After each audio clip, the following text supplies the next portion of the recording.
गणेश गायत्री मंत्र दररोज 108 वेळा जप करा. हा एक शक्तिशाली मंत्र आहे. तुमची भीती नष्ट करून तुम्हाला मानसिक शांती, आरोग्य आणि समृद्धी देतो. याच्या सहाय्याने तुम्हाला प्रत्येक संकटावर आणि जीवनात येणाऱ्या सर्व अडचणींवर विजय मिळवता येईल. ओम एकदंताय विद्महे वक्रतुंडाय धीमहि तन्नो दन्ती प्रचोदयात्. ओम एकदंताय विद्महे वक्रतुंडाय धीमहि तन्नो दन्ती प्रचोदयात्. ओम एकदंताय विद्महे वक्रतुंडाय धीमहि तन्नो दन्ती प्रचोदयात्.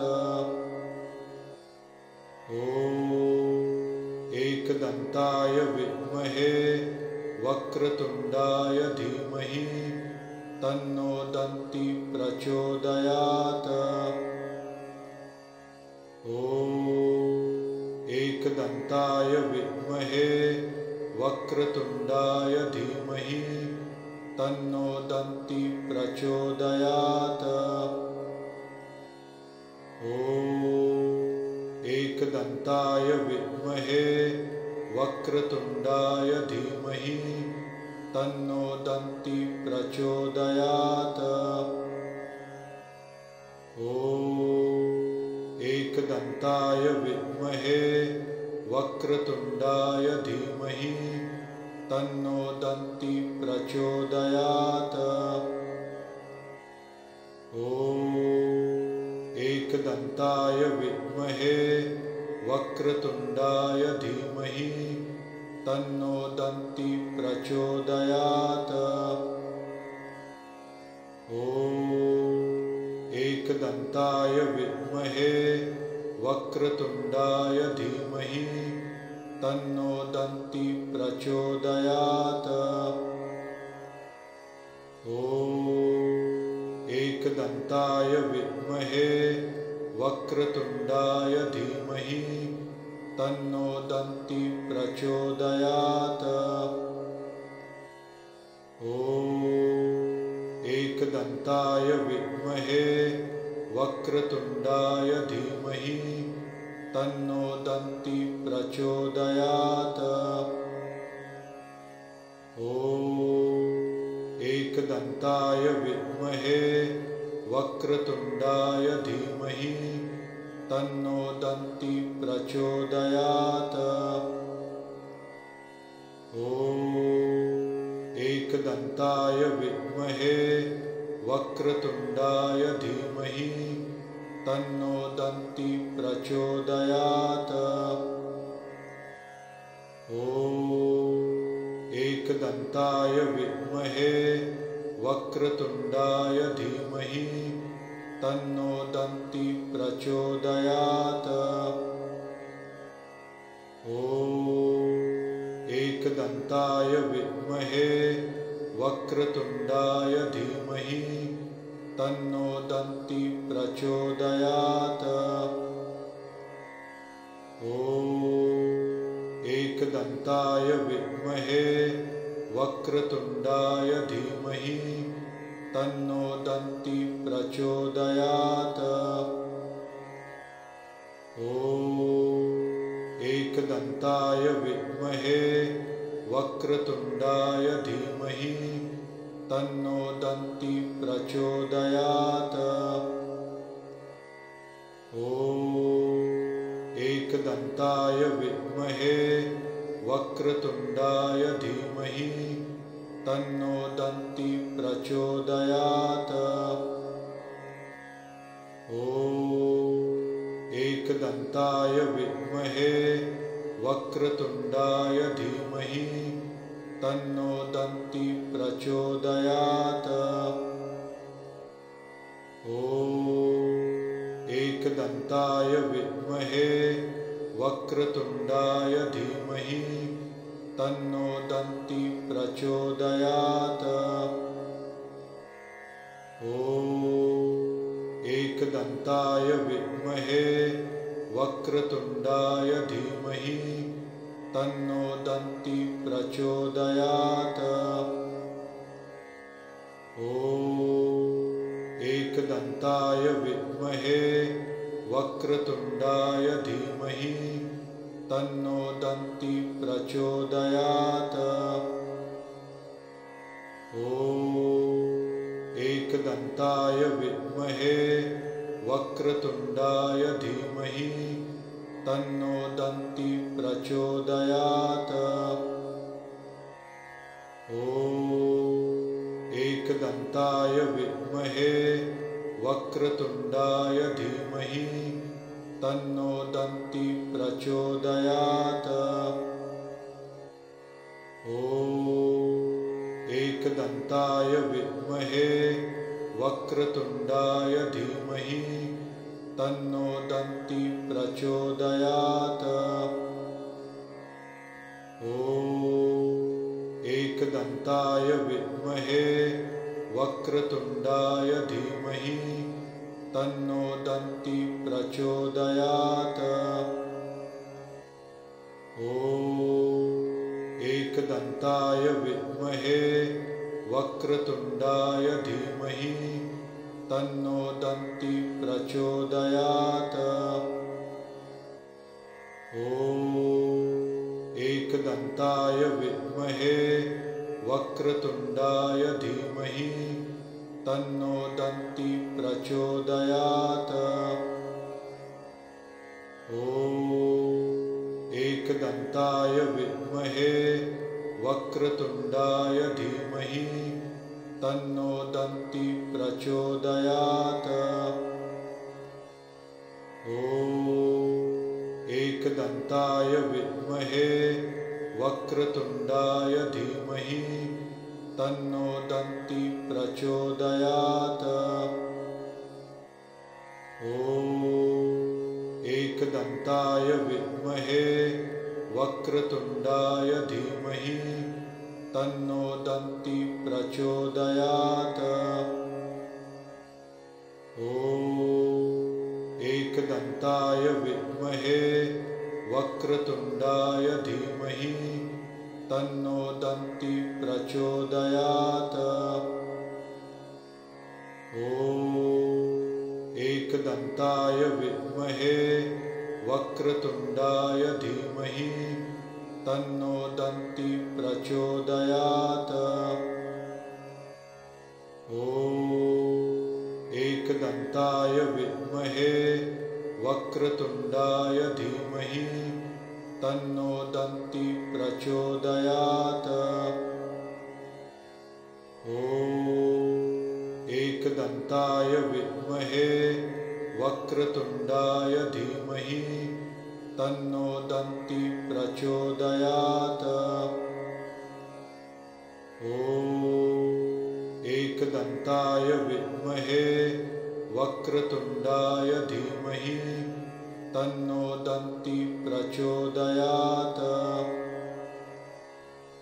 ॐ एकदन्ताय विद्महे वक्रतुण्डाय धीमहि तन्नो दन्ती प्रचोदयात्।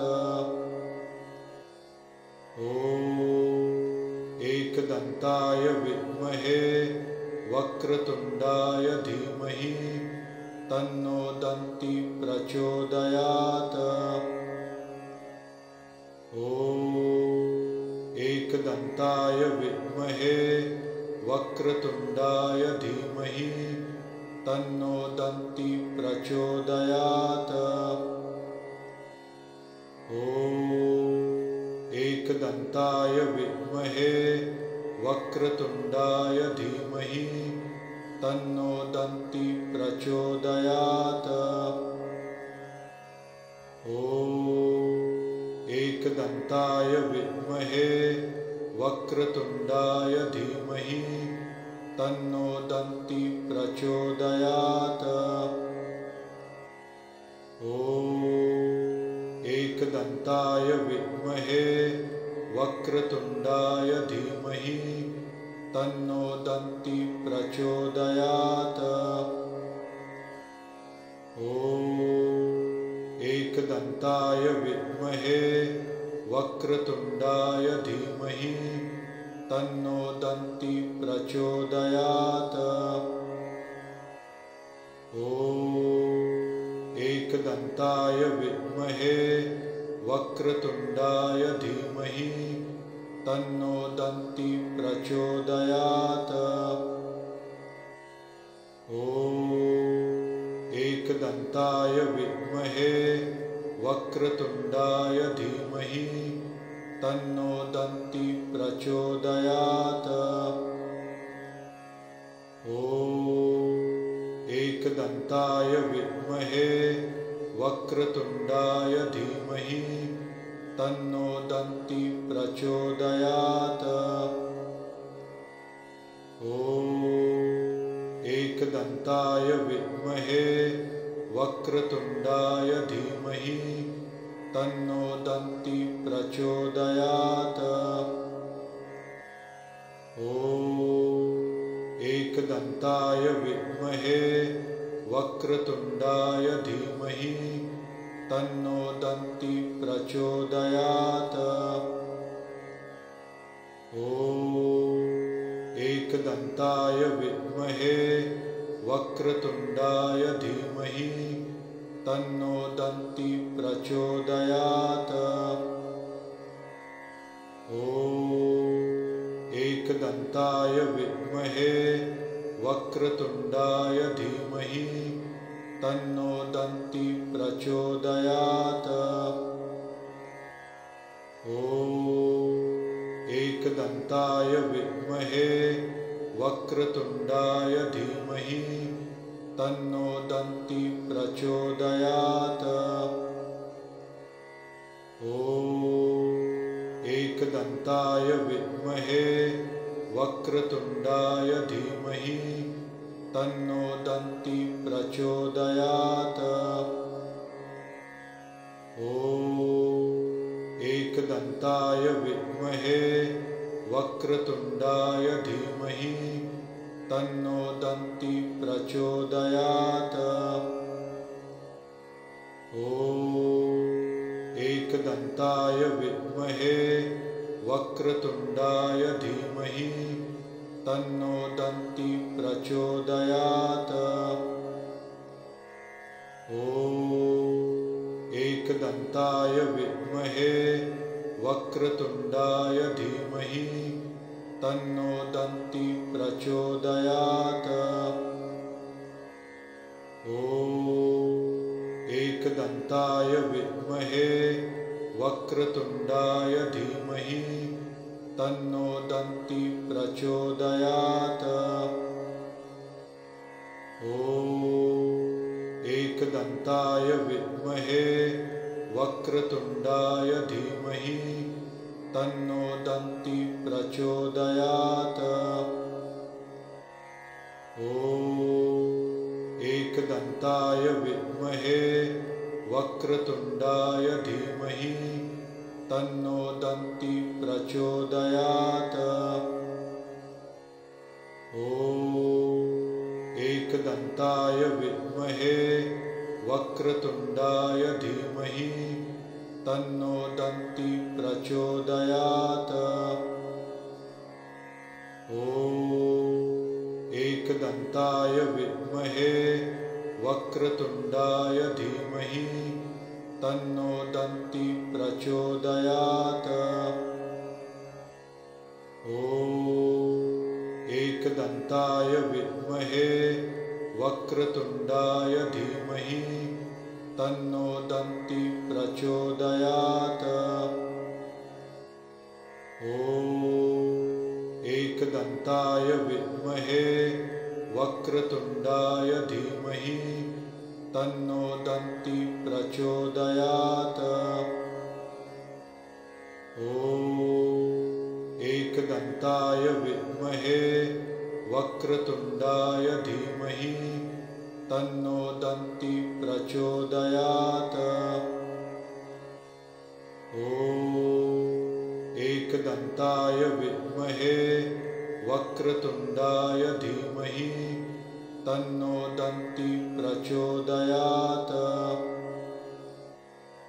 ॐ एकदन्ताय विद्महे वक्रतुण्डाय धीमहि तन्नो दन्ति प्रचोदयात्। ॐ एकदन्ताय विद्महे वक्रतुण्डाय धीमहि तन्नो दन्ति प्रचोदयात्। ॐ एकदन्ताय विद्महे वक्रतुण्डाय धीमहि तन्नो दन्ति प्रचोदयात्। ॐ एकदन्ताय विद्महे वक्रतुण्डाय धीमहि तन्नो दन्ति प्रचोदयात्। ॐ एकदन्ताय विद्महे वक्रतुण्डाय धीमहि तन्नो दन्ति प्रचोदयात्। ॐ एकदन्ताय विद्महे वक्रतुण्डाय धीमहि तन्नो दन्ति प्रचोदयात्। ॐ एकदन्ताय विद्महे वक्रतुण्डाय धीमहि तन्नो दन्ति प्रचोदयात्। ॐ एकदन्ताय विद्महे वक्रतुण्डाय धीमहि तन्नो दन्ति प्रचोदयात्। ॐ एकदन्ताय विद्महे वक्रतुण्डाय धीमहि तन्नो दन्ति प्रचोदयात्।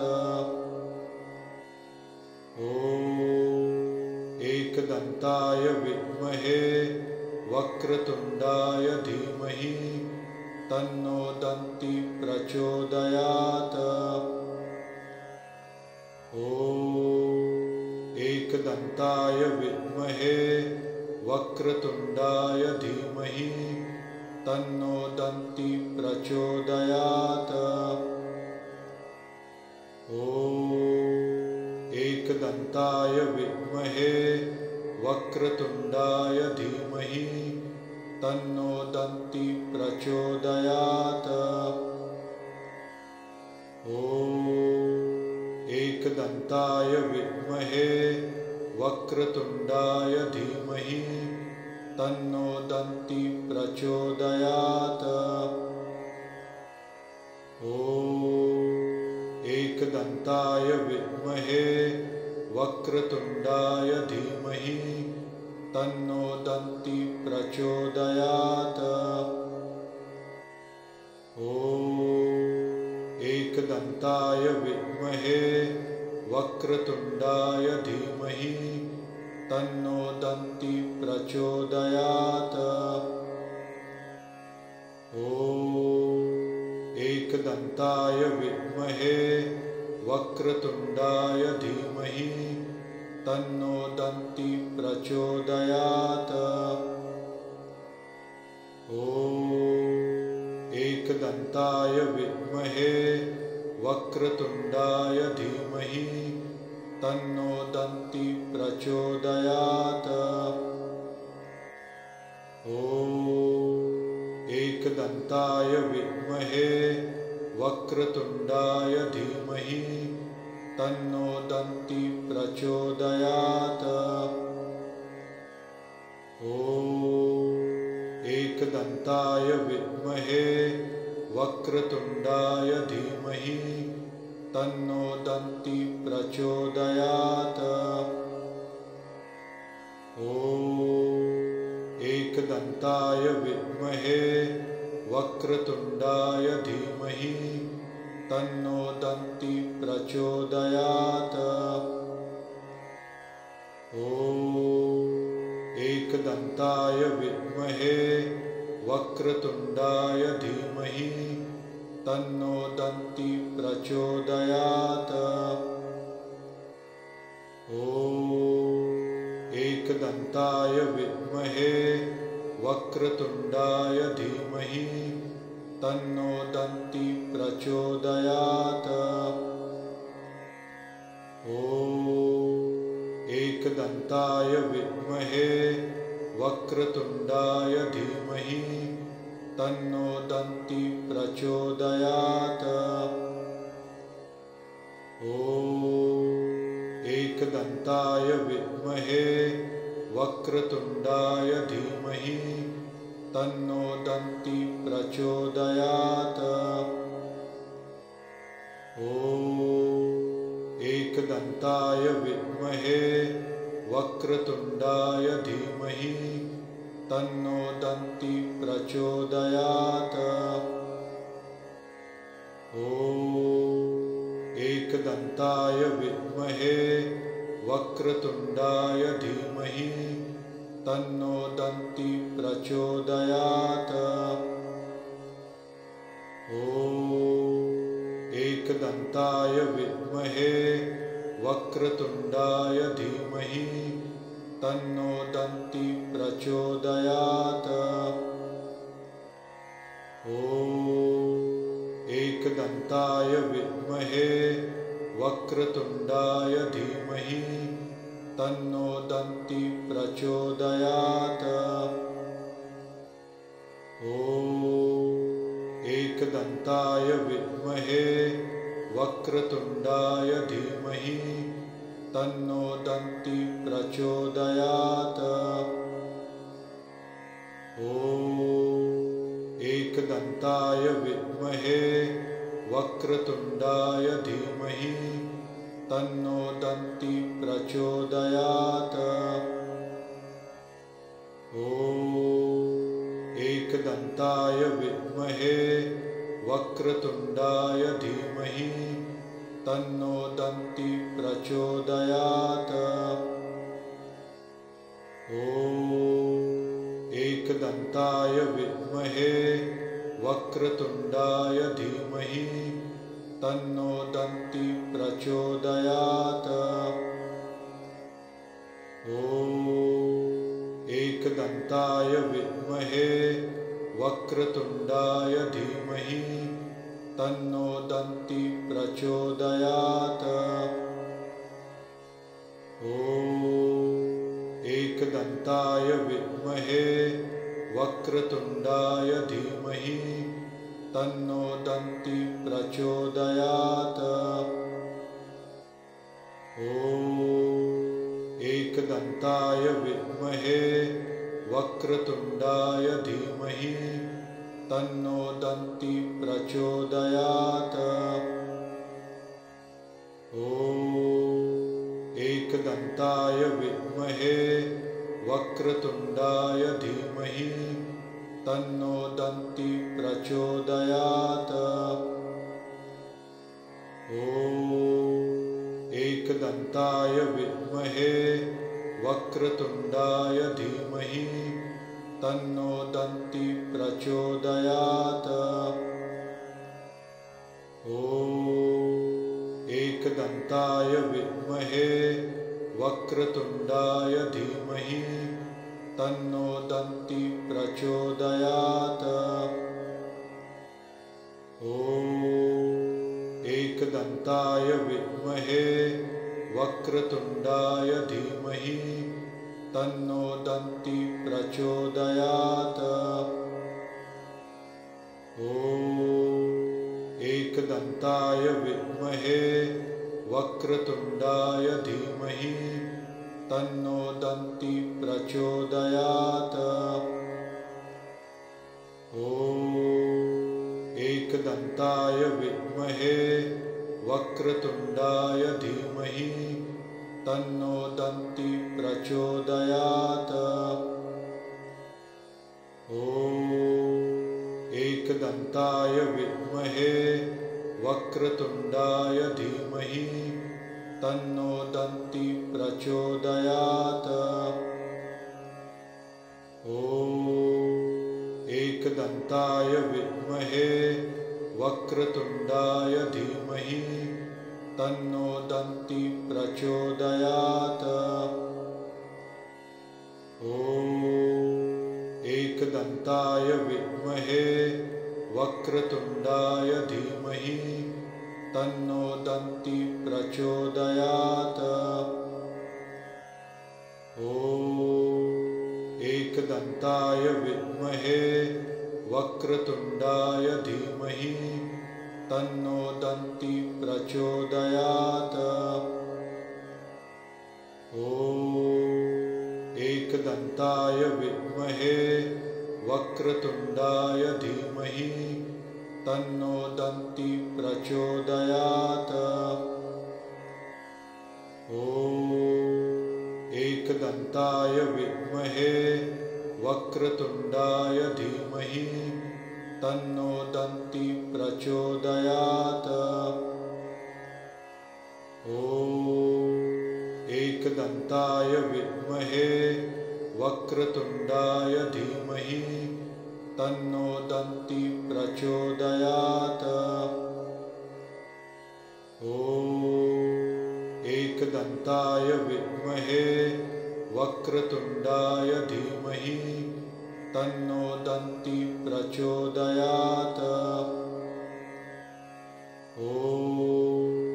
एकदन्ताय विद्महे वक्रतुण्डाय धीमहि तन्नो दन्ती प्रचोदयात्। एकदन्ताय विद्महे वक्रतुण्डाय धीमहि तन्नो दन्ती प्रचोदयात्। एकदन्ताय विद्महे वक्रतुण्डाय धीमहि तन्नो दन्ती प्रचोदयात्। एकदन्ताय विद्महे वक्रतुण्डाय धीमहि तन्नो दन्ती प्रचोदयात्। एकदन्ताय विद्महे वक्रतुण्डाय धीमहि तन्नो दन्ती प्रचोदयात्। एकदन्ताय विद्महे वक्रतुण्डाय धीमहि तन्नो दन्ती प्रचोदयात्। एकदन्ताय विद्महे वक्रतुण्डाय धीमहि तन्नो दन्ती प्रचोदयात्। एकदन्ताय विद्महे वक्रतुण्डाय धीमहि तन्नो दन्ती प्रचोदयात्। एकदन्ताय विद्महे वक्रतुण्डाय धीमहि तन्नो दन्ती प्रचोदयात्। एकदन्ताय विद्महे वक्रतुण्डाय धीमहि तन्नो दन्ती प्रचोदयात्। एकदन्ताय विद्महे वक्रतुण्डाय धीमहि तन्नो दन्ती प्रचोदयात्। एकदन्ताय विद्महे वक्रतुण्डाय धीमहि तन्नो दन्ती प्रचोदयात्। एकदन्ताय विद्महे वक्रतुण्डाय धीमहि तन्नो दन्ती प्रचोदयात्। एकदन्ताय विद्महे वक्रतुण्डाय धीमहि तन्नो दन्ती प्रचोदयात्। एकदन्ताय विद्महे वक्रतुण्डाय धीमहि तन्नो दन्ती प्रचोदयात्। एकदन्ताय विद्महे वक्रतुण्डाय धीमहि तन्नो दन्ती प्रचोदयात्। एकदन्ताय विद्महे वक्रतुण्डाय धीमहि तन्नो दन्ती प्रचोदयात्। एकदन्ताय विद्महे वक्रतुण्डाय धीमहि तन्नो दन्ती प्रचोदयात्।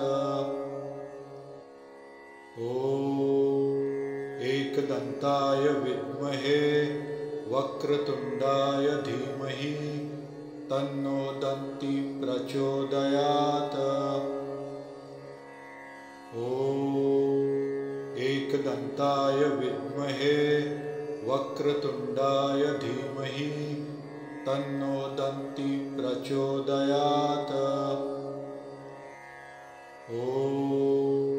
एकदन्ताय विद्महे वक्रतुण्डाय धीमहि तन्नो दन्ती प्रचोदयात्।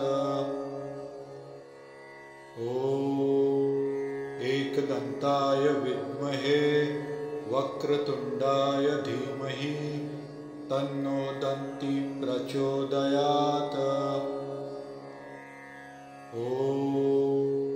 एकदन्ताय विद्महे वक्रतुण्डाय धीमहि तन्नो दन्ती प्रचोदयात्।